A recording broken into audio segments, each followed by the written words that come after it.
Selamat malam para netizen dimanapun kita berada, salam inspirasi bagi kita semua.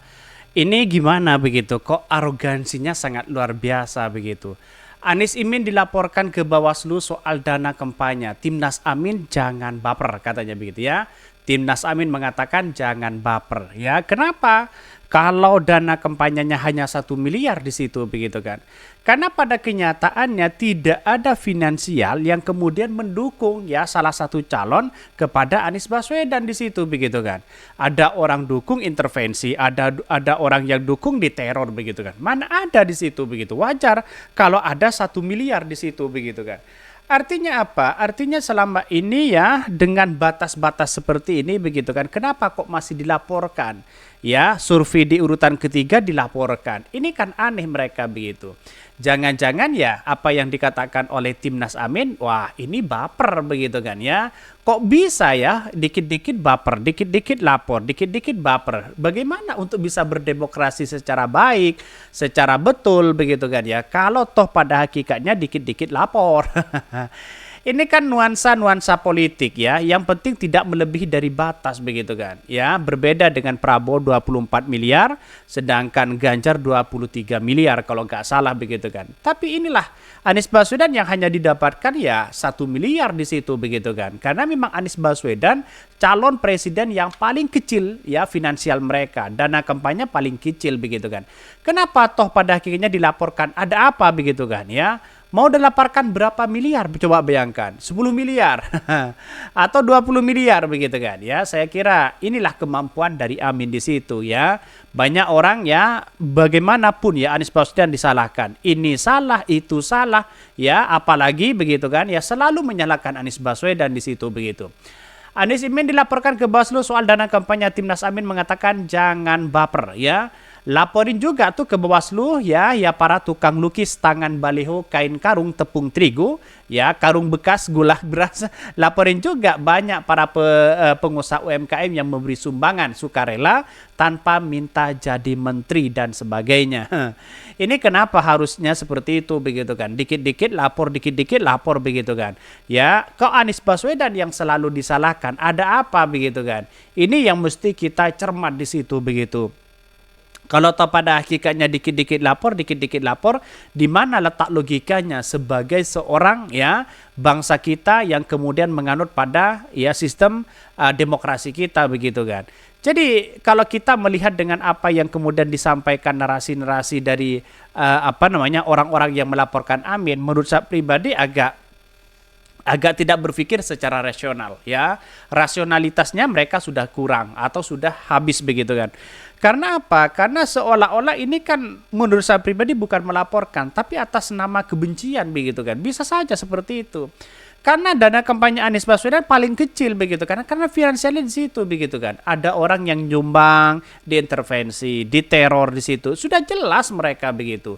Artinya kalau kita bersaing secara demokrasi, bersainglah secara demokrasi akal sehat kita, bukan dikit-dikit lapor, bukan dikit-dikit baper dan sebagainya. Inilah yang menghambat pada demokrasi kita. Bayangkan, kalau demokrasinya gagal ya gimana begitu kan ya, ekonominya juga gagal di situ begitu. Sayang seribu sayang begitu kok ada orang ya masih melakukan hal seperti itu. Apakah demi ambisi mereka, penguasa mereka atau siapa mereka begitu kan. Kok dikit-dikit lapor begitu. Seharusnya yang dilaporkan itu justru finansialnya paling banyak di situ begitu kan. Karena kemampuan Anies Baswedan ya itu aja ya, tidak mungkin lah ya sana sini begitu kan ya, cari hutangan sana sini ya finansialnya yang cukup hanya 1 miliar misalnya ya nggak apa-apa begitu kan. Inilah negara demokrasi gitu begitu kan ya.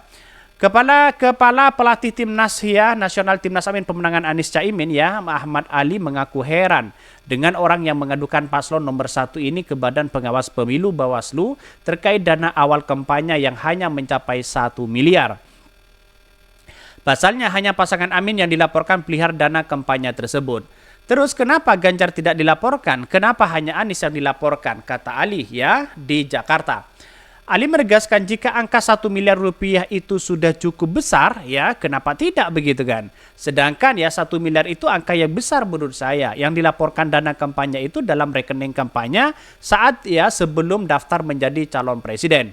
Wakil Ketua Umum itu pun menjelaskan ya bahwa dana awal kampanye yang dilaporkan sebelum terdaftar menjadi calon presiden ya karena saat itu dilaporkan sebelum ada kegiatan kampanye. Nah, dalam perjalanan kemudian mengisi, dalam perjalanan kemudian dana kampanye itu terdiri sumbangan ya ada dalam bentuk uang, ada dalam bentuk barang, APK dan lain-lainnya. Itu sudah jelas di situ begitu.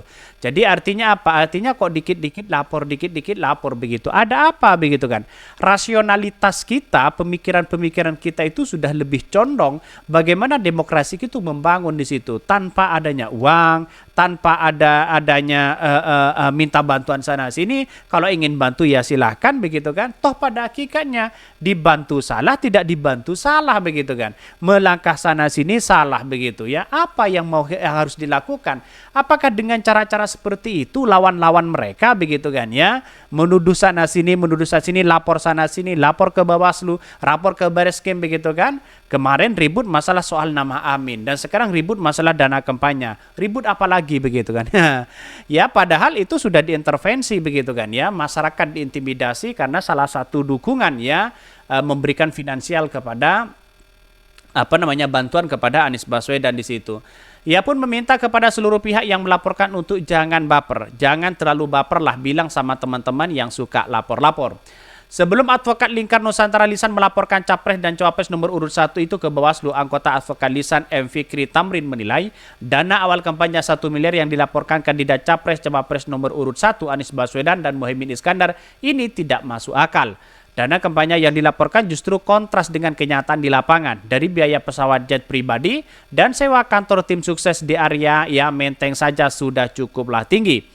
Bahkan ya Fikri menjelaskan bila dihitung ya kasar saja biaya sewa di kawasan elit Menteng Jakarta Pusat dan pesawat jet pribadi itu kegiatan kampanye ke 38 provinsi. Hasilnya akan menghasilkan biaya lebih dari 1 miliar ya bagi mereka. Hitung-hitungannya bagi mereka begitu kan. Itu kan banyak yang kemudian ya yang ingin membantu tempat tinggal saja di posko-posko pemenangan Anies Baswedan. Ini suka relawan begitu kan ya, suka rela begitu kan.